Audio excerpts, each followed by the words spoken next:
أعيش الحياة بنور الكتاب وهدي الرسول إمام الورى، وأقف طريقا به الصالحون مضوا للرشاد وحازوا العلا. ففيه السعادة فيه الهناء وطيب المعاش ونيل المنى، وتصفو الحياة بهدي الحبيب. هلما فسر في ركاب الهدى، هلما فسر في ركاب الهدى.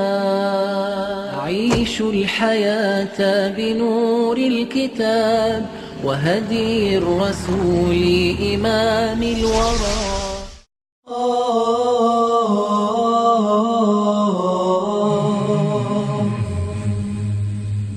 آه